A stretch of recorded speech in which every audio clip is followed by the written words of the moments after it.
लाठी खाने में है, जो दर्द जेल जाने में है, जो दर्द डिटेन होने में है, उससे कई गुना ज़्यादा दर्द छात्रों का भविष्य बर्बाद हो रहा है। अभी हम सदर अस्पताल में हैं और जिस तरह से जो है जेएसएससी आंदोलन कर रहे हैं छात्र नेता देवेंद्र नाथ महतो जो है पूरी तरह से चोटिल होने के बाद लगभग 25 से 30 घंटा के बाद जो है वो सदर अस्पताल पहुँचे हैं।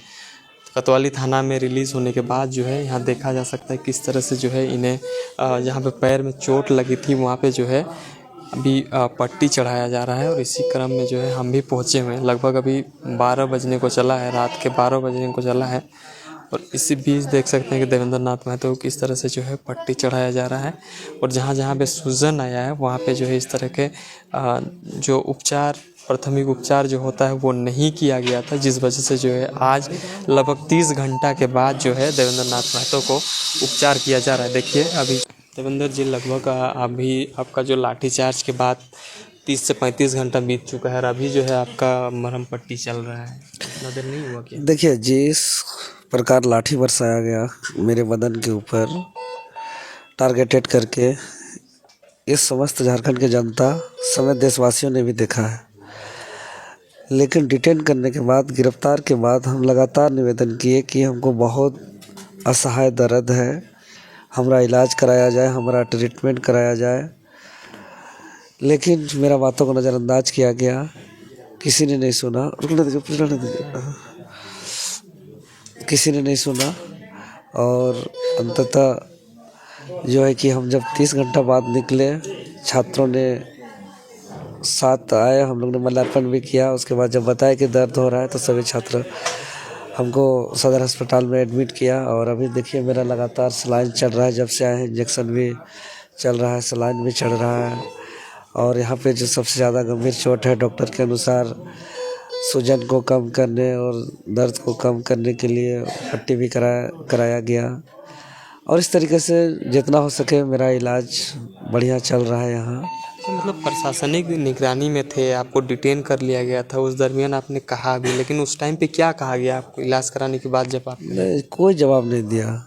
हम एक बार नहीं कई बार बोले। हम तो बोले कि अगर हमारा इलाज नहीं कराइएगा तो हम आगे शिकायत करेंगे, उच्च अधिकारी पर हम बात करेंगे।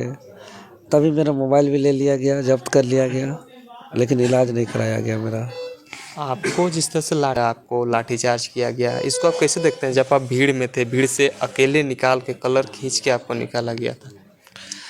देखिए, यह लोकतंत्र का दुर्भाग्य है। आखिर मेरा गलती क्या था? हम तो किसी का खेत जोतने नहीं गए थे, किसी को लूटने नहीं गए थे, चोरी करने नहीं गए थे, डकैती करने नहीं गए थे। भाई सपना चकनाचूर हो रहा है राज्य के छात्रों का, भविष्य बर्बाद हो रहा है। तो हम बाबा साहब अम्बेडकर के संविधान का दिया हुआ अधिकार के प्रावधान के तहत पूर्व सूचना के साथ हम पहुँचे थे।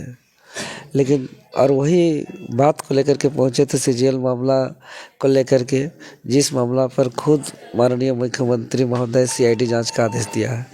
वही मामला पर गए थे जिस मामला पर माननीय हाईकोर्ट झारखंड के भी सुनवाई करते हुए जेएसएससी पर रिजल्ट प्रकाशित के लिए रोक लगाया है और हम भी उसी मामला लेकर के गए हैं।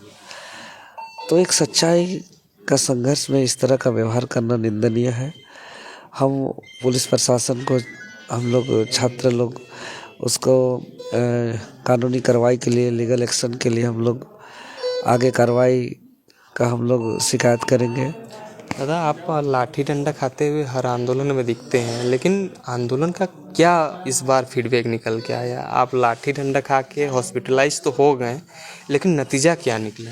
नतीजा निकलेगा ना, सीआईडी जांच का आदेश हुआ, फिर माननीय हाई कोर्ट में भी इसे संज्ञान में लिया गया। तो ये तो नतीजा ही है और नतीजा ये भी है कि राज्य के लोग जागरूक हो रहे हैं, लड़ने के लिए एकजुट हो रहे हैं, तैयार हो रहे हैं। ये तो नतीजा ही है। आगे क्या करिएगा आप? हमेशा जो है कभी सहायक पुलिसकर्मी के आंदोलन में जाते हैं, उस टाइम भी जो है हॉस्पिटलाइज हो जाते हैं, जब छात्र के हित में का आंदोलन करते हैं उस टाइम भी हॉस्पिटलाइज हो जाते हैं। आगे क्या रणनीति है आपकी? हम संघर्ष को जारी रखेंगे। अगर सरकार को पब्लिक का पैसा वेतन देके पुलिस प्रशासन को चाहेंगे कि पहले तो चोरी चुपके सीट बेचा जाता था, अब वो पुलिस को लाठी पकड़ा करके, लाठी डंडा चला करके, गोली बारूद चला करके, अगर सेटिंग वेटिंग करके सीट बेच करके राज्य के भविष्य के छात्रों को बर्बाद किया जाएगा तो हम बर्दाश्त नहीं करेंगे। हम चुप नहीं बैठेंगे, हम संघर्ष को जारी रखेंगे। मतलब कोई भी एक शरीर में थोड़ा सा भी चूक हो जाता है, थोड़ा सा खरोच भी आ जाता है तो बहुत ज़्यादा दर्द होता है उसमें, लेकिन आप पे जो है इस तरह से बर्बरतापूर्वक लाठीचार्ज होती है। मतलब उस टाइम का जो मोमेंट था, आपके शरीर में क्या था, आपके दिमाग में क्या चल रहा था जब आप पे दर्जनों पुलिस प्रशासन की तरफ से जो है आप पे लाठी चलाई जा रही थी, आपको पीटा जा रहा था, बीच सड़क में थे, बैठ गए थे, हमें देख रहे थे, आप जब लाठी चली उसके बाद आप बीच रोड पे जो है बैठ गए, तो कैसे ये सब चीज़ों को टैकल करते हैं? देखिए, जो दर्द लाठी खाने में है, जो दर्द जेल जाने में है, जो दर्द डिटेन होने में है, उससे कई गुना ज़्यादा दर्द छात्रों का भविष्य बर्बाद हो रहा है। उससे कई गुना ज़्यादा दर्द यहाँ का छात्रों का मेहनत को पानी में फेरा जा रहा है। इसीलिए छात्रों के दर्द के सामने मेरा ये दर्द कब है।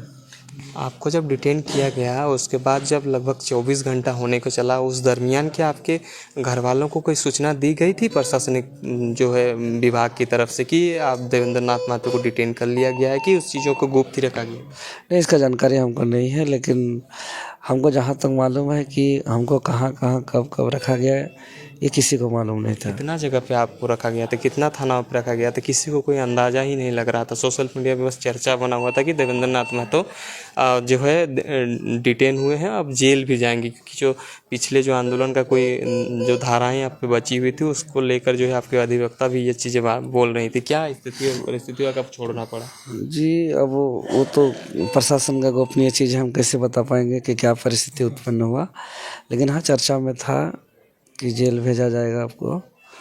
पता नहीं अचानक डिसीजन चेंज हुआ। आपको डर नहीं लगता है कि जब शरीर पे लाठी चलती है, एक बार चल गई, अब दूसरे बार फिर वापस आंदोलन करने लगते हैं, उस टाइम पे नहीं जाएंगे, फिर इस बार लाठीचार्ज ना कर दें, इस चीज़ों का डर नहीं है क्या आपको? हम स्पष्ट बोल देना चाहते हैं, अगर पुलिस प्रशासन या सरकार को लगता है कि देवेंद्र नाथ महतो को मार पीट देंगे तो दर्द से डर जाएगा, तो हम मरने से नहीं डरते हैं। कफन को कमर में बांध लिया, सर को घर में रख के निकले हैं, आपके और जितना हमको दबाया जाएगा ना, जितना हमको मारपीट किया जाएगा, लाठीचार्ज किया जाएगा, डिटेन किया जाएगा, जेल भेजा जाएगा, हम उतना ही मजबूत होंगे। ज्वालामुखी की तरह और भीषण रूप आएगा मेरा। संघर्ष को जारी रखेंगे अंतिम सांस तक। अच्छा, एक चीज़ ये सोशल मीडिया में चल रहा है कि देवेंद्र नाथ महतो लाठी डंडे खाते हुए दिखते हैं, लेकिन जयराम महतो जो इनके केंद्रीय अध्यक्ष हैं वो नहीं दिखते हैं। उस चीज़ों पर टीका टिप्पणी बहुत ज़्यादा चल रहा था, लेकिन जयराम महतो ये भी दिखते हुए नज़र आते हैं कि एसएसपी वगैरह से बात करते हुए नज़र आते हैं, आपको लेकर जो है संदेश भी जारी करते हैं। तो क्या लगता है कि इससे आंदोलन से पहले उनसे वार्ताएँ नहीं हुई थी क्या, कि इस तरह से घटनाक्रम सामने आ रहा है, आगे आंदोलन में लाठी? नहीं, बातें हुई थी। हम लोग कोई भी निर्णय लेते हैं तो साथ साथ लेते हैं, और आप लोग को समझना चाहिए कि झारखंड बड़ा क्षेत्र है, रांची तरफ हम नेतृत्व करते हैं हर आंदोलन का, तो हर आंदोलन का, चाहे वो सीजीएल का आंदोलन हो, नियोजन नीति का आंदोलन हो, जेपीएससी JSSC जो भी आंदोलन हो, हर आंदोलन में हम करते हैं। आगे क्या क्या रणनीति है? जैसे सीजीएल में अभी जनवरी तक रोक लगा दी गई है, वो 30 घंटा में हम एक चीज़ फील किए, अगर सच में झारखंड का भविष्य को बचाना है, क्योंकि जो ताना हमको मिला एकदम कोई भी आदमी कि अब वह सरकार का आदेश है और सरकार के आदेश में तुम लोग के साथ ही सब कार्रवाई हो रहा है, यही चीज़ पता चला। तो हमको यही चीज़ फील हुआ कि कहने को तो अब वह सरकार है लेकिन कार्य नहीं है वो, और अगर राज्य को सच में सुधारना है तो एक झारखंड हित में नियोजन नीति बहुत ज़रूरी है। खतियान आधारित नियोजन नीति के बिना इस राज्य का हित नहीं कर सकते हैं, और जेपीएससी और JSSC का सारा भ्रष्टाचार को ख़त्म करके इसको लेकर के हम राज्य स्तरीय मुहिम चलाएंगे हम लोग। चलिए, बहुत बहुत धन्यवाद। तमाम चीज़ों की जानकारी लेने के लिए हमारे साथ देवेंद्र नाथ महतो थे। अभी जो है ये सदर अस्पताल में एडमिट हैं, और देख सकते हैं इसका स्थिति और परिस्थिति कैसे हैं। लगातार जो है इनके समर्थक और इनके चाहने वाले लोग जो हैं मिलने आ रहे हैं। तमाम चीज़ों की जानकारी के लिए बने रहें, देखते रहिए जो